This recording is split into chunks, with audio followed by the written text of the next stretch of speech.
নমস্কাৰ লাহন trading academy YouTube channel আপোনাক স্বাগতম জনাইছো। আজি মাৰ্কেটে কি কৰিব চাওক। এতিয়া আজি মাৰ্কেটে কি কৰিলে দেখা পাইছে সাইডৱেজ ৰেঞ্জৰ ভিতৰত থাকি গ'ল। এতিয়া মাৰ্কেটে কালিলে কি কৰিব যেটো আপোনাৰ যদি চাই যে নেক্সট মুভ আমি কিটো এক্সপেক্ট কৰিব পাৰিম। এইটো এটা আপুনি স্ক্ৰিনশ্বট মাৰি ল'ব পাৰে। মই এইটো এটা ৰেঞ্জ বনাই লৈছো। এতিয়া মাৰ্কেটত মই যেটো ভিউ দেখা পাইছো যদি চাই মাৰ্কেটত মই কালিলে আপোনাৰ এক্সপেক্ট কৰিছো যদি মাৰ্কেটত আপোনাৰ চাওক এইটো বুলিছ এটা মই ভিউ দেখা পাইছো। গতিকে আপ সাইডলৈ যদি মাৰ্কেটত ওপেনিং হয় ধৰি লওক আপোনাৰ ৰেঞ্জটো হ'ব 51000 ওপৰত মাৰ্কেট যেতিয়ালৈকে থাকিব তেতিয়া আমি বুলিছ ভিউ ইয়াত এক্সপেক্ট কৰিম। যদি মাৰ্কেটে ইমানত ওপেনিং হৈ যায় আৰু লাহে লাহে আপ সাইডলৈ যাবলৈ চেষ্টা কৰে তেতিয়া আপুনি বুলিছ ভিউ ৰাখিব। যেটো ফাৰ্ষ্ট টাৰ্গেট আপোনাৰ যাব পাৰে ডাইৰেক্ট 51300 লৈকে আৰু সেকেন্ড টাৰ্গেট আপুনি ৰাখিব পাৰে 51450 বা 51500 লৈকে মাৰ্কেট ভিউ মই দেখা পাইছো। আৰু যদি মাৰ্কেটে কালিলে এইকনলৈ গৈ মাৰ্কেট সাস্টেইন কৰিব নোৱাৰে ধৰি লওক 51130 বা 150 লৈকে মাৰ্কেট গৈ সাস্টেইন কৰিব নোৱাৰে ধৰামকে গিৰি যাব আৰু যদি গিৰে তেতিয়া হলে এইটো যেটো তল সাইডে সাপোৰ্ট আছে যেটো 50800 এইটো ৰেঞ্জটো অকমান চাই পেলাই মাৰ্কেটত আপুনি অতিবাহিত কৰিব পাৰিব। নেক্সট ভিউ কাৰণে আপুনি ডাইৰেক্ট এক্সপেক্ট কৰিব পাৰে 50500 লৈকে ডাইৰেক্ট 500 পইণ্টছ বেৰিছ এক্সপেক্ট কৰিব পাৰে। কিন্তু এইটো আপুনি অকমান চাই ল'ব লাগিব। তাৰ পিছত মই যদি কালিলে কওঁ যে আপোনালোকক সাইডৱেজ মাৰ্কেটৰ ভিউ আপোনালোকে ইমান ৰাখিব নালাগে। কালিলে হয়তো মাৰ্কেট অকন ভলিটিলিটি বেছি দেখা পাব পাৰে। মোৰ ভিউ মতে মই আপোনালোকক ক'লো আৰু যদিও সাইডৱেজ হয় তেতিয়া হলে 51150 ৰ পৰা 50800 এইটো এটা ৰেঞ্জৰ ভিতৰত মাৰ্কেটে ফচি থাকিব পাৰে। গতিকে অকমান চাই চিতি আপুনি ট্ৰেডসমূহ কৰিব লাগিব। ঠিক আছে। এতিয়া মই আপোনালোকক কোনে কোনে লৈ গৈছো ফিন নিফটি ক্ষেত্ৰত। চাওক ফিন নিফটি কি হ'ব ফিন নিফটিত যদি আপোনালোকে চাই ফিন নিফটিটো এটা মই বুলিছ ভিউ ইয়াত দেখা পোৱা গৈছে। আপোনালোকে এইটো স্ক্ৰিনশ্বট মাৰি ল'ব কাৰণ মই এতিয়া অলপ ডাঙৰ কৰি দিম। এতিয়া চাওক এইটো বুলিছ কেণ্ডেল এডাল মই দেখা পাইছো। গতিকে মাৰ্কেটত আপুনি এক্সপেক্ট কৰিব পাৰে ফাৰ্ষ্ট টাৰ্গেট আপুনি বুলিছ ক'ত ওপেনিং হলে ল'ব। মই কৈছো কালিলে গেপ ডাউন যদি ওপেনিং হয় ফিন নিফটিৰ ক্ষেত্ৰত তেতিয়া হলে চাওক 23100 ৰ ভিতৰত মাৰ্কেট ওপেনিং হ'ব লাগিব। এইটো ৰেঞ্জৰ ভিতৰত মাৰ্কেট ওপেনিং হ'ব লাগিব। ৰেঞ্জৰ ভিতৰত যেতিয়া ওপেনিং হ'ব মাৰ্কেটে লাহে লাহে আপ সাইডলৈ যাবলৈ চেষ্টা কৰিব যেটো 23450 লৈকে মাৰ্কেট যোৱাৰ ভিউ মই দেখা পাইছো।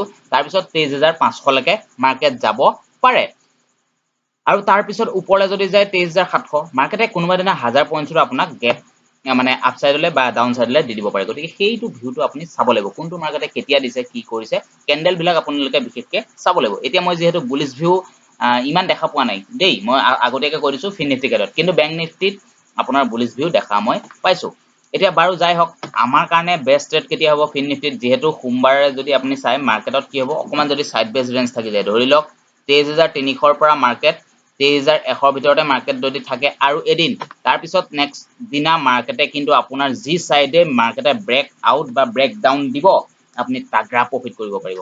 মই এক্সপেক্ট কৰিছো। গতিকে যিহেতু মানে এক্সপাইৰি দিনা হয়তো আপোনাৰ 10 টকীয়াটো গৈ 150 200 লৈকে প্ৰিমিয়াম পাব পাৰে। মই সেইটো ভিউ ৰাখিছো ফিন নিফটিৰ ক্ষেত্ৰত যিহেতু সাইডৱেজ দুদিন আমি কন্টিনিউ দেখা ইয়াত পাইছো। গতিকে সেইটো আপুনি ভিউ ৰাখক আৰু এদিন যদি সাইডৱেজ হৈ যায় তেতিয়াহ'লে নেক্সট দিনা আপুনি হয় ব্ৰেক আউট নহয় ব্ৰেক ডাউন ডাঙৰ কেপচাৰ কৰিবলৈ ৰেডি হৈ থাকক ফিন নিফটিৰ ক্ষেত্ৰত। গতিকে কালিলে অকমান ফিন নিফটিত এভয়েড কৰক যিহেতু কালিলে অকমান মাৰ্কেটটো চাই লওক। তাৰ পিছত মই এতিয়া কৈছো আপুনি আহিব পাৰে নিফটি 50 যেহেতু বেংক নিফটিত মই বুলিছ দেখা পাইছো কৈছোৱে নিফটি 50 টো মই আপোনাক কৈছো যে বুলিছ আপোনাৰ কেণ্ডেল এডাল দেখা পাইছো। এইটো আপুনি স্ক্ৰিনশ্বট মাৰি ল'ব পাৰে। এতিয়া চাওক সাইডৱেজ মাৰ্কেট দিলে তাৰ পিছত ইয়াত আপুনি যদি চাই এটা আপোনাৰ ভাল আমি 15 মিনিটত যেহেতু চাওঁ এনালাইসিস কৰো। এতিয়া চাওক 15 মিনিটত আপুনি যদি চাই এটা বুলিছ ভিউ ইয়াত দেখা পোৱা গৈছে যেহেতু মাৰ্কেটে কৈছে যে চোৱা মই আহিলো গেপ আপ ওপেনিং হলো মাৰ্কেটে আকৌ লাহে সাইডৱেজ দিলে অকমান ডাউন ট্ৰেন্ড আহিলে তাৰ পিছতে মাৰ্কেটে আকৌ গেপ আপ ওপেনিং হৈছে আকৌ ডাউন ট্ৰেন্ডলৈ আহিলে কিন্তু এইবাৰ মাৰ্কেটে কিন্তু এটা বেলেগ ভিউ ইয়াত দেখা পোৱা গৈছে যিহেতু এইটো এটা কেণ্ডেল দেখা পাইছে। এই কেণ্ডেলটো আপোনালোকে কি বুলি কয় কমেন্ট কৰি জনাব তেতিয়াহে মই বুজি পাম। ঠিক আছে এই কেণ্ডেলটোক কি বুলি কোৱা হয়। তাৰ পিছত এটা বুলিছ ইয়াত মই দেখা পাইছো। তাৰ পিছত মাৰ্কেটে কালিলৈ ওপেনিং হ'ব লাগিব ধৰি লওক অকমান গেপ আপ বা ফ্লেট অকমান ওপেনিং হ'ব লাগিব যেটো 24800 24900 ধৰক 24900 লৈকে মাৰ্কেটে কি কৰিছে সেইটো অকমান চাই ল'ব। তাৰ পিছত মাৰ্কেটে অকমান যদি অতিবাহিত কৰি আপ সাইডলৈ গুচি গ'ল তেতিয়াহ'লে আপুনি ফাৰ্ষ্ট টাৰ্গেট ৰাখিব পাৰে 24900 তাৰ পিছত 25000 তাৰ পিছত আপুনি ৰাখিব পাৰে 25050 বা 25100। এতিয়া মাৰ্কেটে কালিলৈ যদি আপোনাৰ গেপ আপ ওপেনিং হৈ মাৰ্কেটে অকমান যিটো ৰেঞ্জ আছে 24850 সেই ৰেঞ্জটো যদি ক্ৰছ কৰিব নোৱাৰে মাৰ্কেটে আকৌ ধাৰাম গিৰিবৰ চেষ্টা কৰিব 24750 লৈকে।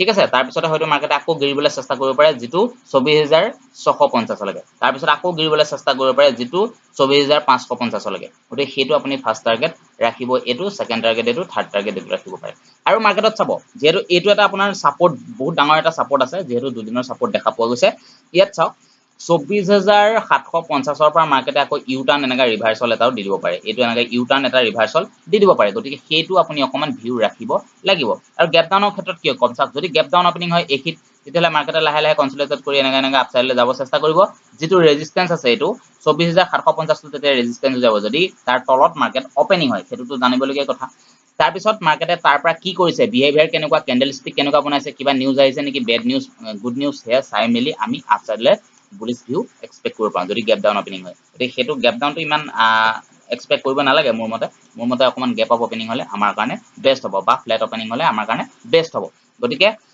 নিফটি 50 আৰু ব্যাংক নিফটি যেহেতু ব্যাংক নিফটিত মই কৈছো অকমান বুলিশ দেখা পাইছো কিন্তু নিফটি 50 হয়তো আৰু এদিন সাইডবেস থাকি যাব পাৰে গতিকে হেতু অকমান ৰাখিব ভিউ আৰু আমাৰ কাৰণে বেস্ট কেতিয়া হ'ব ফিন নিফটিৰ ক্ষেত্ৰত মই যেহেতু কলো যে আৰু এদিন যদি সাইডবেস হৈ যায় তেতিয়া আমাৰ কাৰণে নেক্সট যেটো আমাৰ টাৰ্গেট হ'ব হেতু আমাৰ তাগৰা হ'ব বুলি মই এক্সপেক্ট কৰো আপোনালোকে কেনেকুৱা ভাবে কমেন্ট কৰি জনাব গতিকে আজিলৈ ভিডিওটো ইমানে আছিল সকলোৱে প্ৰফিট কৰক ধন্যবাদ